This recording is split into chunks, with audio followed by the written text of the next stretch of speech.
안녕하세요. 60대 초반의 남성입니다. 늦은 나이지만 뒤늦게 찾아온 로맨스로 요즘 하루하루 행복한 날을 보내고 있습니다. 별거 아닐 수도 있지만 제게는 너무나 아름다운 러브스토리 사연 보냅니다. 저는 아주 어렸을 때 결혼을 했습니다. 군대를 갔다 오고 복학하기 전에 학교 근처에서 알바를 시작했습니다. 잘 되는 호프집 알바고 사람도 많고 늦게 끝나 피곤하기도 했지만 복학하기 전에 용돈이라도 벌 심산이었습니다. 호프집 규모가 다소 컸기 때문에 아르바이트생도 몇 명 있었는데 그 중에 눈에 들어오던 여자가 있었습니다. 그렇게 예쁘게 생기지는 않았고 약간 퉁퉁했지만 힘든 일에도 불구하고 항상 웃음을 잃지 않는 여자였습니다. 처음에는 외모가 제 스타일이 아니라서 마음에 들지 않았는데 그녀의 밝은 성격과 해맑은 미소에 점점 마음을 빼앗겼고 저는 그녀를 좋아하기 시작했습니다.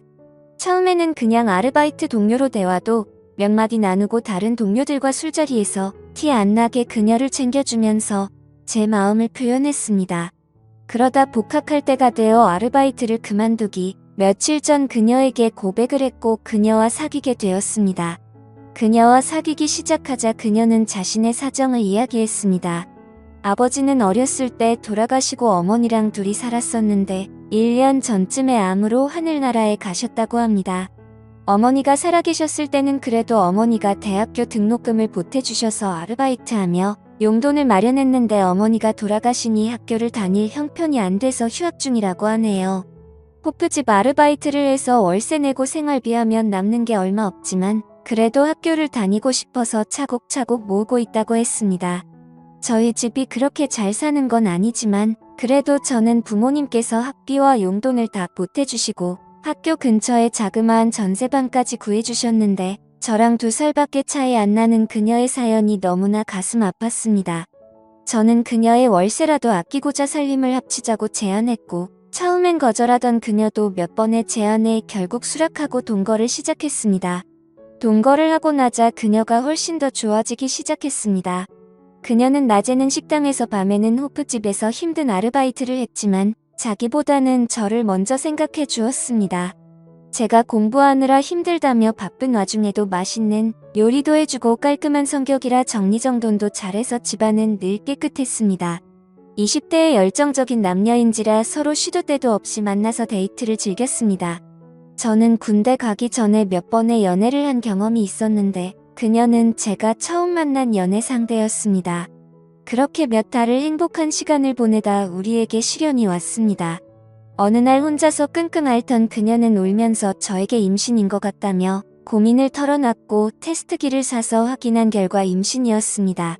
그 당시 저도 어렸고 아직 졸업을 하려면 1년 이상 남은 때라서 눈앞이 캄캄했습니다. 그러면 안 됐었는데 임신 사실을 알게 되었을 때 제 표정이 너무 심각했나 봅니다. 그녀는 저의 모습에 너무나 슬퍼했고 다음날 수술을 한다고 하더군요. 그녀의 입에서 수술이란 단어가 나오자 그때서야 정신이 들었고 제가 어떻게 해서든 방법을 구해볼 테니 수술은 절대 하지 말고 기다려달라고 했습니다. 저의 진심 어린 사과에 그녀도 마음이 풀렸는지 행복한 미소를 보였고 갑자기 딸기가 먹고 싶다 해서 딸기를 사와 같이 먹었습니다. 며칠간 고민을 하다가 어쩔 수 없이 부모님께 사실대로 말씀드렸어요. 저희 부모님도 처음에는 노발대발하시더니 다른 집 귀중한 자식에게 몸에 칼을 댈 수 없고 수술을 하는 건 살인과도 같다며 우선 그녀와 함께 집에 오라고 했습니다. 부모님께 심한 꾸중을 들을 거라는 예상과는 달리 부모님은 그녀에게 우리 아가 하며 정말 잘해주셨고 부모님의 도움을 받아 좀 더 큰 곳으로 집을 옮기고 무사히 출산을 할 수 있었습니다. 너무나도 예쁜 딸이 우리에게 찾아왔고 나이도 어리고 서툴렀지만 딸을 키우며 행복한 시간을 보냈습니다. 아내는 임신하고 출산하고 하느라 본인도 힘들었을 텐데 항상 제가 공부를 할 수 있게 배려해 주었고 저는 딸이 돌이 될 때쯤 남들도 부러워할 대기업에 취직을 했습니다. 딸도 건강하게 잘 자랐고 아이가 초등학생이 되어 손이 덜 가게 되자 아내는 출산과 육아로 포기했던 학업을 다시 하기를 바랐고 방통대에 진학하여 학업도 병행했습니다. 집안일, 육아, 학업 모두 열심히 하는 아내가 정말 사랑스러웠고 졸업을 1년 남긴 어느 날이었습니다. 아내의 안색이 좋지 않아서 걱정을 했지만 많은 일들을 하느라 힘이 들어서 그런 줄 알았는데 혹시나 하는 건강검진에 아내는 유방암 3기를 진단받았습니다. 정말 천사 같고 열심히 살았던 아내였는데 왜 이런 일이 생겼는지 하늘이 원망스러웠습니다. 아내는 수술 방사선 치료 항암 치료를 잘 견뎌내고 그 와중에 방통대도 졸업했습니다. 하지만 졸업 후 아내의 상태가 급격히 안 좋아지더니 결국 하늘나라로 갔습니다. 저는 정말 죽고 싶은 심정이었고 한동안 페인으로 살았습니다. 그때는 딸도 제 눈에 들어오지 않았습니다. 그러길 몇 달 결국 저는 정신을 차렸고 어머니의 도움을 받아 아이를 키우면서 일에만 몰두하며 지냈습니다. 아이가 고등학생이 되었을 때 회사에 사직서를 제출하고 작지만 제 회사를 차렸습니다. 그때부터 제 머릿속에는 딸과 회사밖에 없었습니다. 그렇게 10여 년이 흘렀고 회사는 안정 수준으로 괜찮은 수익이 났고 딸도 좋은 배필을 만나서 결혼을 했습니다. 딸이 결혼하고 나니 갑자기 공허해졌습니다. 딸이 시집가기 전에는 같이 살았었는데 시집가고도 자주 찾아오기는 하지만 퇴근 후 혼자 집에 들어갈 때는 정말 외로움에 사무쳤습니다. 주위에서 돌싱들을 소개해줘서 만나기도 했는데 예쁘고 괜찮은 분들도 있었고 저를 마음에 들어하는 분들도 있었지만 결국에는 제가 마음을 접게 되더군요. 그렇게 1년 정도가 흘렀을 때 마음을 가다듬고자 혼자 제주도 여행을 갔습니다. 제주도를 향하는 비행기 옆 좌석에 40대 중반으로 보이는 아름다운 여성분이 있었습니다. 왠지 어두운 표정의 그녀였지만 너무나 예쁘고 향수 냄새는 아닌데 정말 향기로운 냄새가 났습니다. 저는 옆 좌석에 앉아 있다는 것만으로도 심장이 두근거렸고 첫눈에 반한다는 게 이런 건가 생각했습니다. 하지만 나이 차이도 많이 나는 것 같고 비행기에서 처음 봤는데 말을 걸거나 하면 이상한 사람으로 생각할까봐 그러지도 못했습니다. 제주도에 도착하는 한 시간이 너무나 짧게만 느껴졌습니다. 공항을 빠져나올 때 앞에 있는 그녀를 붙잡을까 수없이 망설였지만 결국은 그럴 수 없었습니다. 그냥 짧은 설렘으로 끝낼 수밖에 없었습니다. 혼자 렌트카를 타고 제주도를 여행하기 시작했습니다. 계획을 전혀 짜지 않고 온 여행이라 바닷가를 끼고 도로를 따라가다가 괜찮은 카페나 식당이 있으면 들어갔습니다. 처음 도착한 곳이 함덕해변이었는데 오랜만에 바다를 보니 너무나도 좋았습니다. 카페에 앉아 바다를 보는 것만으로도 힐링이 되었습니다. 근처에 숙소를 잡고 추천하는 레스토랑에 가서 혼자 저녁을 먹으며 와인을 한잔했습니다. 너무나 만족한 식사를 하고 숙소에 와서 쉬는데 혼자 여행이 좋기는 했지만 외롭기는 했습니다. 다음날 전날 갔던 카페에 커피 맛이 생각나 다시 찾았습니다. 아침이라 사람이 많이 없었고 창가에서 바다를 보며 혼자 앉아 있는 여자분이 있었습니다. 그 여자분이 고개를 잠시 돌렸을 때 그녀가 비행기에서 제 마음을 설레게 했던 그녀라는 걸 알게 되었고 제 심장은 두근거리기 시작했습니다. 저는 커피를 마시며 그녀가 눈치채지 못하게 그녀를 지켜보았고 그녀는 뒷모습에서도 왠지 쓸쓸함이 느껴졌습니다. 그녀에게 말을 걸어볼까 했지만 저를 기억 못할 것 같아서 망설이는 동안 그녀는 자리에서 일어났고 나가는 길에 눈이 저와 마주쳤는데 그녀도 저를 기억하는지 잠시 멈칫하더니 가볍게 목례를 하고 카페를 나갔습니다. 저는 잠시 망설이다가 그녀를 따라 나갔는데 그녀의 모습은 보이지가 않았습니다. 몇십 분을 찾아 헤맸지만 그녀를 찾을 수 없었습니다. 용기를 내지 못하고 망설였던 제 자신이 너무나도 원망스러웠습니다. 너무나 아쉬웠지만 이내 제 마음을 부여잡고 다시 여행을 하기 시작했습니다. 그녀를 잡지 못한 제 자신이 한심스러웠는지 여행은 재미있지 않았습니다. 그렇게 하루 이틀이 흘렀고 더 이상 혼자 여행을 하면 더 쓸쓸해질 거라는 생각이 들었고 예정보다 앞당겨 돌아가기로 했습니다. 제주도에서 마지막 밤은 해변에 앉아서 파도 소리를 들으며 맥주 한잔 하기로 했습니다. 편의점 맥주 4캔과 주전부리를 사서 해변에 혼자 앉아 한잔하기 시작했습니다. 그렇게 2캔 정도 마셨을 때 정말 생각지도 못한 일이 벌어졌습니다. 해변 저쪽에서 저에게 다가오는 인기척에 고개를 돌려보니 어두운 밤이기는 했지만 달빛에 비친 그녀의 얼굴이 제 두 눈에 선명하게 들어왔습니다. 그녀도 저를 보고 놀랐고 눈 인사를 한 뒤 저를 지나쳐 산책을 계속했습니다. 이번에도 망설인다면 저는 평생 후회할 거라는 생각이 들었고 용기를 내서 그녀를 따라갔습니다. 이야기 좀 나누고 싶다는 제 말에 조금 망설이기는 했지만 바닷가에 앉아 맥주 한잔하기로 했습니다. 다소 어색하기도 했고 중간중간 말이 끊기기도 했지만 저희는 이런저런 이야기를 했습니다. 그녀는 가끔씩 환하게 웃기도 했는데 그녀의 흘짝 웃는 미소는 너무나도 가슴 설렜습니다. 그렇게 이야기를 주고받으며 맥주를 다 마시고 그녀의 숙소 앞까지 바래다 주었습니다. 그녀는 저에게 감사하다며 남은 여행 잘 하시라고 들어가려는 순간 저는 용기를 냈습니다. 괜찮으시면 남은 여행을 같이 하면 어떻겠냐고. 저도 혼자 여행도 좋기는 하지만 같이 여행을 해보고 싶다고 했습니다. 그녀는 난처한 표정이었지만 이내 알았다며 다음날 만나서 같이 여행하기로 약속을 했습니다. 다음날 그녀를 데리러 가며 혹시나 마음이 바뀌어 안 나오면 어떻게 하지 했으나 그녀는 약속 장소에서 환한 미소로 저를 반겨주었고 저희는 함께 여행을 시작했습니다. 아름다운 그녀와 같이 여행을 하니 너무나 즐거웠고 행복했습니다. 함께 보는 바다는 너무나 반짝였고 함께 마시는 커피는 너무나 향기로웠고 함께 먹는 요리는 너무나 달콤했습니다. 저희는 같은 숙소에 따로 방을 잡고 근처 이자카야에 가서 이야기를 나누었습니다. 같이 여행을 해서 그런지 전날보다 많이 가까운 느낌이었고 그녀는 저의 인생에 대해 궁금해하길래 결혼해서부터 아내와의 슬픈 이야기 딸아이가 결혼하고 너무나 잘 살고 있지만 외로움에 하루하루 힘든 이야기를 했습니다. 그러면서 제 명함을 그녀에게 건넸고 그녀는 그날 본인의 이야기는 많이 하지 않은 채 제 이야기를 너무나 잘 들어주었습니다. 다음 날도 함께 여행을 했습니다. 수목원에 가서 같이 산책도 하고 바닷가를 거닐기도 하고 이제 조금 가까워졌는지 장난도 치고 정말 행복한 시간을 보냈습니다. 저녁 노을을 배경으로 바닷가를 산책할 때는 가볍게 손을 잡기도 했습니다.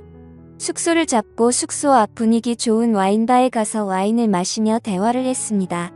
그녀는 술이 조금 취했는지 아니면 제가 편해졌는지 본인의 이야기를 하기 시작했습니다. 그녀는 40대 초반이고 아들이 하나 있는 유부녀라고 했습니다. 그녀의 남편은 평소에는 너무나 자상하고 괜찮은 사람인데 술에 취하기만 하면 사람이 돌변한다고 했습니다.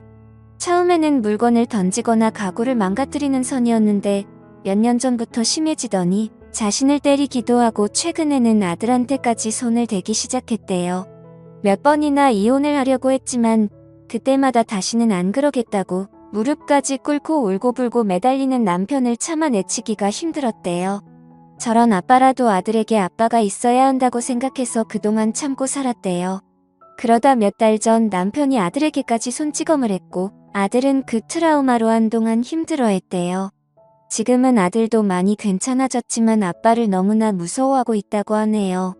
남편은 다시는 그러지 않겠다고 또 매달렸고 이번에는 정말 끝을 내야 할 것 같아 생각을 정리하고 싶어서 혼자 여행을 왔다고 했습니다. 예쁜 얼굴에 가끔씩 보이는 어두운 표정이 그것 때문인 걸 알게 되었어요. 저는 그녀의 어깨를 다독여주며 그녀를 위로해줬고 그녀는 서러움이 폭발했는지 제 품에 안겨우 늦게 울기 시작했습니다. 그렇게 수십 분 그녀를 다독이고 그녀도 이제 좀 괜찮아졌는지 해변을 걷자길래 손을 잡고 해변을 걸었습니다. 그녀의 작고 가느다란 손을 잡고 아무 말 없이 해변을 걸었습니다. 그녀를 방 앞까지 데려다주고 돌아서는데 그녀가 제 손목을 붙잡았어요. 자연스레 그녀의 방에 들어가게 되었고 서로의 마음을 확인하고 저희는 그렇게 함께 시간을 보냈습니다. 이후 저는 그녀에게 앞으로의 여행도 함께 하기를 바랐고 그녀는 아무 말 없이 미소를 보였습니다. 다음날 아침 햇살에 눈을 떴는데 옆자리에 그녀가 없었습니다. 화장실에도 없는 것 같았고 차들 나갔는 줄 알았는데 그녀의 캐리어가 없다는 것을 알게 되었습니다. 화장대 위에 그녀가 쓰고 간 메모장이 있었는데 좋은 추억 만들어줘서 감사합니다. 행복한 여행과 인생 되시길 바라겠습니다. 라고 적혀 있었습니다. 저는 그녀를 놓칠 수 없어서 호텔을 나와 그녀를 무작정 찾기 시작했습니다. 같이 갔던 해변 카페 식당도 가보고 했지만 그녀의 모습은 찾을 수 없었습니다. 그녀와 처음 만났던 함덕 해변 카페에 가서 그녀가 앉았던 자리에 앉아 멍하니 바다만 바라보았습니다. 더 이상 여행을 할 수 없을 것 같아 다시 서울로 올라왔습니다. 서울로 올라와 다시 일상으로 돌아왔지만 마음 한구석이 너무나 아팠고 공허했습니다. 그녀를 잊기 위해 일에만 몰두했지만 그것도 잠시 문득문득 그녀가 생각나 눈물을 흘린 적도 많았습니다. 그 뒤로 두세 명의 여성분을 소개로 만나봤지만 제 마음은 온통 그녀에게 가 있었기 때문에 전혀 눈에 들어오지 않았어요. 제가 아는 거라고는 그녀의 얼굴과 나이밖에 없으니 어떻게 할 방법이 없었어요. 그냥 하루하루 그녀를 떠올리면서 그렇게 1년여가 흘렀습니다. 그날은 아침부터 웬일인지 기분이 너무 좋은 월요일이었습니다. 상쾌하게 아침에 일어났고 출근길도 평소보다 안 막히는 느낌이었어요. 출근을 해서 일을 하다 직원들과 점심 식사 후 커피를 한잔하고 있는데 모르는 번호로 전화가 왔어요. 전화를 받고 상대방의 목소리를 듣자마자 놀라서 들고 있던 커피를 떨어뜨릴 뻔했어요. 수화기 건너에서 들리는 목소리에서 그녀임을 느낄 수 있었어요. 저는 너무 놀라서 아무 말도 할 수 없었고 그녀는 차분하게 안부를 묻더니 주말에 서울에 올라갈 일이 있는데 혹시 만날 수 있냐고 했습니다. 저는 주말에 약속이 있었지만 당연히 약속 없다며 보자고 했고 만나는 시간과 장소를 정하고 전화를 끊었습니다. 전화를 끊고 나서도 떨리는 숨과 심장이 멈추지 않았습니다. 부하 직원들이 사장님 무슨 일 있냐고 걱정되듯 물어봤을 정도로 제 모습이 평소와는 달라 보였나 봅니다. 수십 분이 흘러 마음이 좀 진정됐고 그녀의 목소리를 들었다는 것만으로도 너무 기뻤고 주말에 그녀를 다시 볼 수 있다니 너무나도 행복했습니다. 그녀와 만나기로 한 날짜를 기다리며 하루하루가 설레고 행복했습니다. 드디어 그녀와 만나기로 약속한 날이 되었습니다. 저는 최대한 깔끔하면서도 너무 꾸미지 않은 것 같은 옷을 입고 간만에 향수도 뿌리고 머리에 힘도 주었습니다. 토요일 저녁 그녀와 만나기로 한 카페로 향했습니다. 그녀를 빨리 보고 싶다는 생각에 서둘렀는지 약속 시간보다 1시간 전에 도착하였고 카페 문이 열릴 때마다 그녀일까 두근두근했습니다. 그녀는 약속 시간 10분 전에 문을 열고 들어왔고 그녀의 모습은 너무나 눈부셨습니다. 그녀는 제 앞에 앉아서 환한 미소를 보였고 저는 그 모습에 감탄할 수밖에 없었습니다. 그녀도 저와의 만남을 기다린 듯 깔끔한 정장 스타일의 옷을 입고 있었고 미용실을 다녀온 듯한 헤어스타일과 메이크업이었습니다. 처음에는 다소 어색한 대화를 주고받다가 곧 그녀의 진심을 들을 수 있었습니다. 제주도 여행에서 그녀도 저에게 사랑을 느꼈고 저와 보낸 그날이 너무나도 행복했다고 합니다. 새벽에 자고 있는 저를 보면서 계속 만나고 싶다는 생각까지 했었다고 합니다. 하지만 아무리 남편이 폭력적이고 이혼까지 생각하고 있었다고는 하지만 아직 이혼하기 전인 몸으로 다른 남자와 있다는 죄책감이 몰려왔고 그래서 저에게 말도 없이 떠났다고 합니다. 제주도에서 돌아와 남편과는 이혼 절차를 밟았다고 합니다. 이번에도 남편은 울며 불며 매달렸지만 이번에는 정말 이혼하기로 결심했고 받아들이지 않는 남편 때문에 소송까지 하느라 1년여가 걸렸다고 합니다. 제가 준 명함을 보면서 전화를 걸까 말까 망설였지만 이혼이 결정되지 않은 상태에서 저에게 전화하는 게 저에게도 미안했다고 합니다. 한두 달 전쯤 이혼을 하게 되었고 용기를 내서 저에게 전화를 했다고 합니다. 그녀의 말에서 진심 어린 사랑을 느꼈고 그녀의 손을 잡고 고맙다고 말했습니다. 저희는 근처 근사한 레스토랑에 가서 식사와 와인을 가볍게 마시고 행복한 시간을 보냈습니다. 대화를 나눌수록 그녀가 통하는 게 너무나 많았고 우리는 정말 행복한 시간을 가졌습니다. 다음 날 우리는 한강을 찾아 산책을 했습니다. 1년 전 제주도에서 해변을 같이 걸을 때처럼 손을 잡고 걸으며 너무나 행복한 시간을 보냈습니다. 그녀는 대전에 살고 있어서 저녁에 서울역으로 바래다 주었고 안타까운 그녀를 보내주었습니다. 그 이후로 주말마다 그녀가 서울로 올라오거나 제가 대전으로 찾아가 데이트를 즐겼고 반년 전에는 그녀가 서울에 취직을 하고 우리 집 근처 쪽에 집을 얻었고 서로의 집을 오가며 사랑을 키워나가고 있습니다.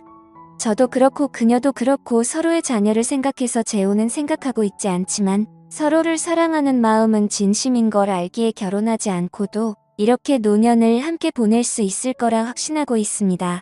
제가 나이가 있기는 하지만 그녀와 사랑을 나눌 때마다 청춘으로 돌아간 것 같은 힘이 솟았고 그녀도 저와의 만남에 너무나도 만족한 모습입니다. 나이가 들어도 사랑을 할 수 있고 제 나이에도 사랑을 나눌 수 있습니다. 저 또래의 다른 분들도 좋은 인연을 만나서 사랑을 하고 사랑을 나누면서 행복한 제2의 인생이 되시길 바랍니다.